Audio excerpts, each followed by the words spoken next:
lectura estricta de la Biblia.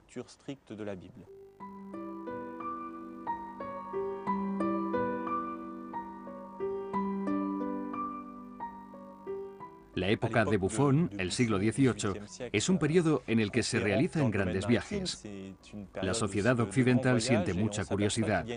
Han descubierto hace relativamente poco que hay una gran diversidad de culturas y de individuos.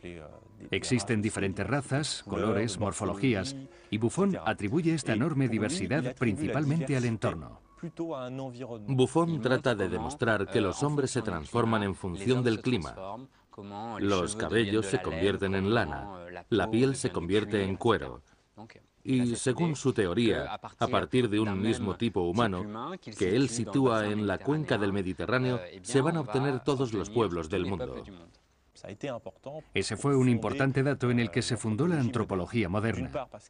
Por una parte, se dedicó un espacio dentro de la historia natural al estudio del hombre, y se estudiaba al ser humano como tal, no como parte del reino animal. El estudio se centró en sus costumbres, su actividad, e hizo del hombre una especie única.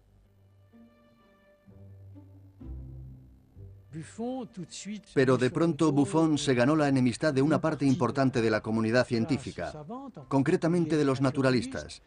Se había opuesto a las antiguas clasificaciones. Y eso le enfrentó con los teólogos de la Facultad de Teología de París. Por ese motivo, Buffon se vería pronto en la obligación de retractarse. Como él mismo dijo, prefiero que me llamen necio a que me cuelguen. En la misma época, Montesquieu defendía su obra El espíritu de las leyes, que ha sido prohibida. Buffon, por el contrario, decide retractarse cuando se ve atacado. Es verdad, me equivoqué y rectifico. De este modo, demuestra ser hábil, porque esta actitud le permitirá seguir publicando su texto, sin ninguna modificación, durante el resto de su vida. Solamente tiene que añadir una advertencia que dice, en los 3 primeros volúmenes no presten atención a determinadas frases, son erróneas. Finalmente, el silencio es la mejor táctica.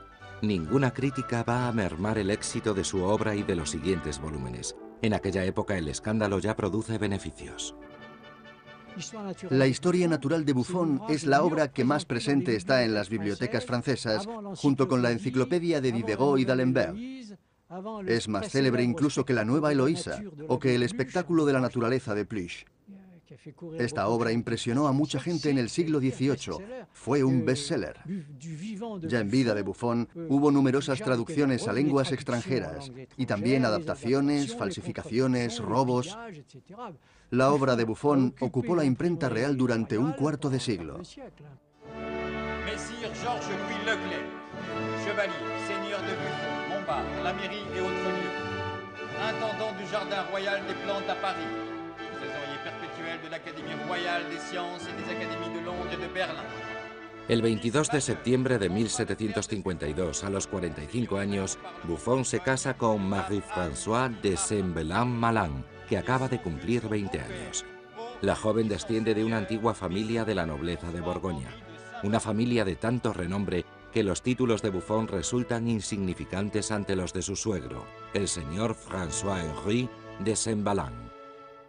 Pero este poderoso aristócrata no tiene dinero, y su hija estaba interna en el convento de las Ursulinas de Montbard. La boda se celebra con premura en una iglesia de Borgoña.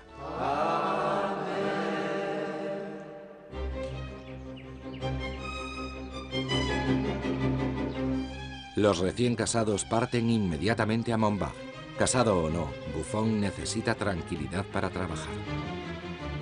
La aparición de los nuevos volúmenes se ha retrasado. El investigador necesita tiempo para describir una especie, y antes de describirla hay que observarla. En ese momento Buffon redacta un artículo sobre los asnos y se interesa por las mulas. Este híbrido resulta del cruce entre un caballo y una burra, pero lo más llamativo es que es estéril. Una de las grandes contribuciones de Buffon es la transformación del concepto de especie. Él no considera que una especie sea simplemente un conjunto de individuos que se parecen, sino que debe incluir una dimensión genealógica, una dimensión temporal. ¿Y qué es realmente una especie? Son padres que tienen hijos que se les parecen, y estos hijos son fecundos. Por tanto, existe la idea de que la especie es un linaje. Eso es muy importante. Y entre cada linaje hay barreras infranqueables. Esto se puede ilustrar con dos casos, el asno y el caballo. Las dos especies son muy parecidas morfológicamente y, sin embargo, cuando se cruzan, dan un mulo, que es estéril. Así pues, la mula sería otra especie diferente, pero en el caso de los perros, por ejemplo, encontramos una gran variedad de formas, algunas tan diferentes que no parecen pertenecer a la misma especie. Pero cuando se les cruza, se obtiene una descendencia fecunda. Por eso los consideramos una sola especie. Para estudiar los animales, Buffon ha transformado su finca en un zoológico. Su mujer lo apoya.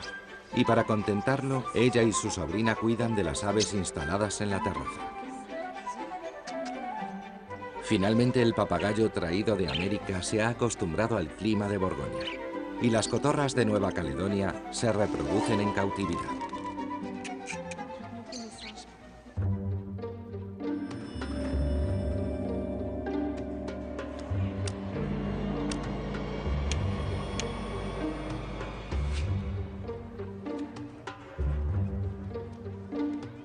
En el verano siguiente, Buffon va a París. De nuevo, alguien va a ascender dentro de la Academia Francesa, pero la situación es grotesca. Se proponen los nombres de Buffon y d'Alembert para reemplazar a un miembro que acaba de fallecer.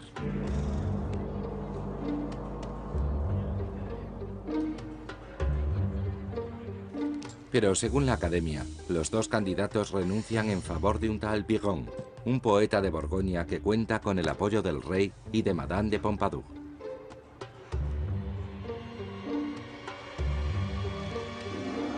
Piron es un poeta satírico que incluso llegó a escribir en su juventud un poema licencioso sobre el rey.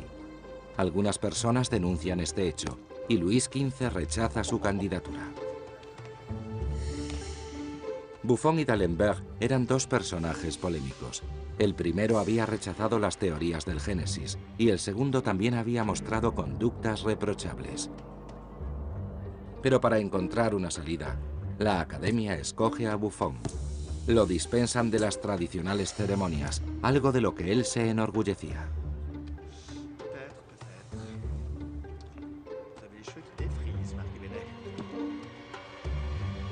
Para resarcir a Piron y a petición de Madame de Pompadour, conceden al poeta una pensión de 1000 libras de la caja real. Él se consolará escribiendo su propio epitafio. Aquí yace Piron, que no fue nada, ni siquiera académico.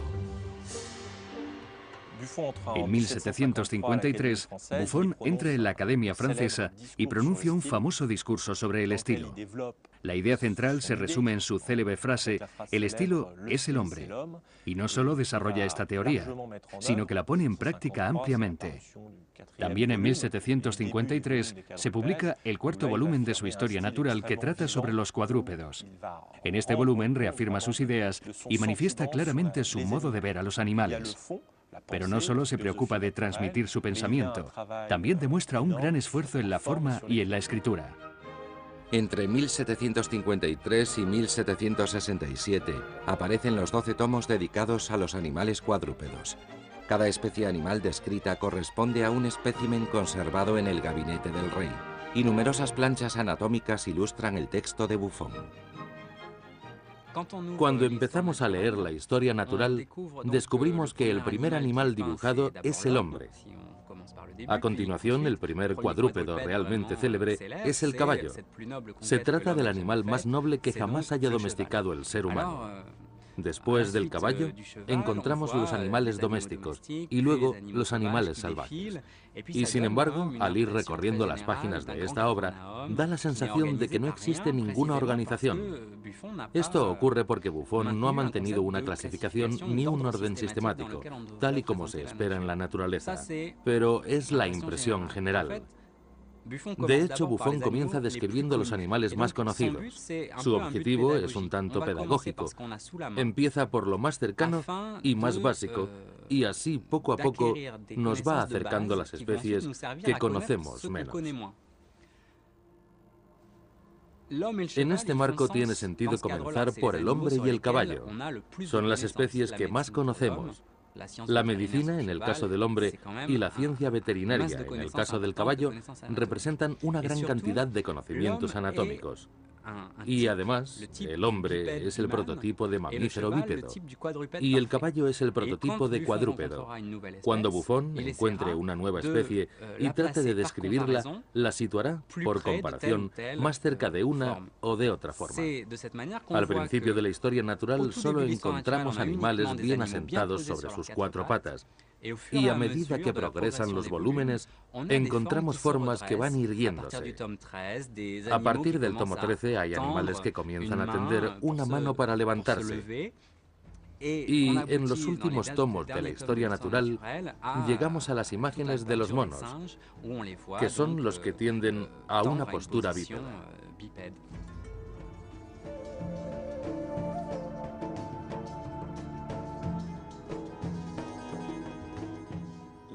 Buffon introduce algunas innovaciones en su obra. Aporta explicaciones sobre las diferencias entre las formas animales. Por ejemplo, entre las especies de animales domésticos. Según él, los animales domésticos tienen formas muy similares a los animales salvajes, como ocurre con el cerdo y el jabalí. Pero el hecho de domesticarlos puede transformar esas formas. Sin embargo, estas transformaciones se producen después de un tiempo muy largo. No son cambios que puedan observarse en el transcurso de varios años. Y a fin de cuentas, esas son las claves para comprender las transformaciones. Es lo que en el siglo XIX se conocerá como evolución gracias a las teorías de Darwin.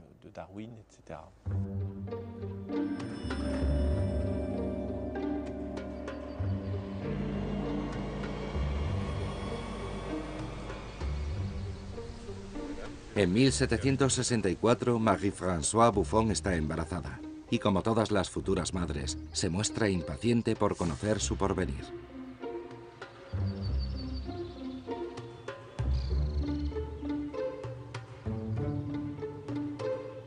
Madame de Buffon va a dar a luz a un niño, Georges-Louis Marie, a quien todos llamarán Buffonet. Al igual que su padre, llegará a ser intendente de los jardines del rey. Por desgracia, Marie-Françoise va a sufrir un accidente. Caerá del caballo y nunca verá crecer a su hijo. Madame de Buffon muere en 1769. Es un periodo de transición para Buffon, ya que la muerte de su mujer le afecta mucho. Quizás no fuese exactamente fiel, pero sentía un afecto muy sincero por Marie-Françoise. Su muerte le produce una profunda tristeza. Pero en ese mismo año, 1769, funda una extraordinaria industria, las fraguas de Buffon. Hace las obras necesarias para desviar un curso de agua y así obtener energía hidráulica. Y cerca del cauce construye una verdadera fábrica. La edificación se prolongará algunos años y dará ocupación a cerca de 400 jornaleros, sobre todo cuando los hornos están activos. La fábrica produce hierro en barras y placas que después se venden. Pero lo que realmente le interesa a Buffon es que las fraguas son para él un laboratorio. Y aquí va a continuar con sus experimentos.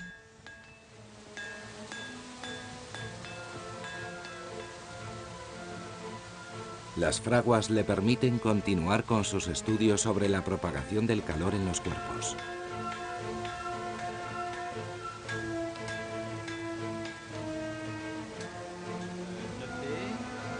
Nous allons porter à incandescence des boulets de 4, de 6 et de 8. Et nous allons constater le temps de